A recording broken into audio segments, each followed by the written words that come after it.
Welcome back. Taylor Swift is now saying "You Belong With Me" to all of her music. The pop superstar announced on Friday that she's regained control over her entire body of work after buying back the master recordings of her first 6 albums. Swift lost those rights in 2019 after her first record label sold them. Now, as she puts it in a callback to one of her first hit songs, quote, "The best things that have ever been mine finally actually are."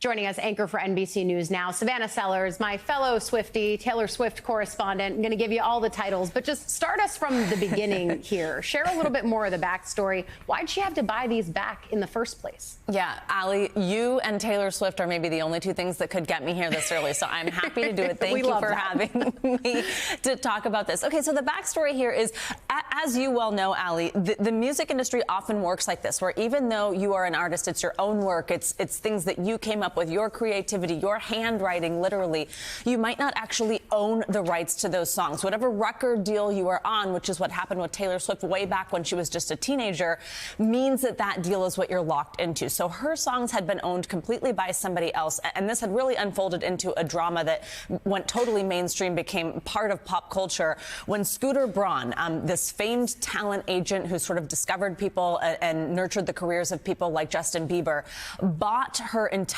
catalog of music when he bought the record label that she had been signed with, Big Machine Records. Taylor Swift came out and said, "This is my worst case scenario." She claimed that Braun had been bullying her and essentially said, like, "Oh my goodness, this guy has all this work I've ever had."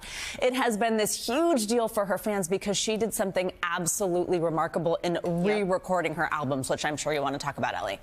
Oh, yeah, we definitely want to talk about that because it really became a call to action for fans, in part because of the suggestion of Kelly Clarkson, who told Taylor, maybe you should just re-record all of these so that you can actually own them. That started the project of making Taylor's versions of all of these albums that were previously owned by Braun, thusly driving down the price and the value of those masters that other people now actually owned. So now that they're all back in her ownership, what about the Taylor's versions? For people like me who were, jonesing for Taylor's version of Reputation, am I getting that? What did she say? I know. Okay, we have so much to talk about there, Allie. First of all, I mean, we all love all the Taylor lore, right? The fact that she still was sending Kelly Clarkson flowers and gifts every time that she put out a re-recorded album was just so cool. And Kelly was always like, I don't know, I just tweeted it and now here we go. I mean, it's just so cool. But yes, re-recording the albums, and for people who aren't familiar, I mean, really just put this in context. These are albums which in their first iteration were pretty much all #1 hit albums. For them to come out again, in most cases be as similar as possible to the original album, with some extra songs that were written back at the time as the original album, and then for those to also go totally #1, like break the internet, go viral, absolute best-selling albums once again. I mean, it just speaks to the power of this woman, the fact that she can release the same album a second time and make it more successful than the first time, and a decade later in some cases.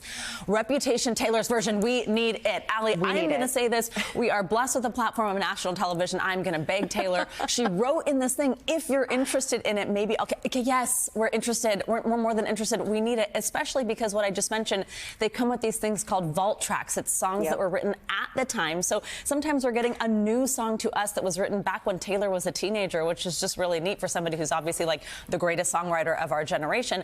And we're hoping that she's going to release those. She kind of teased it, like maybe if it's something you're interested in.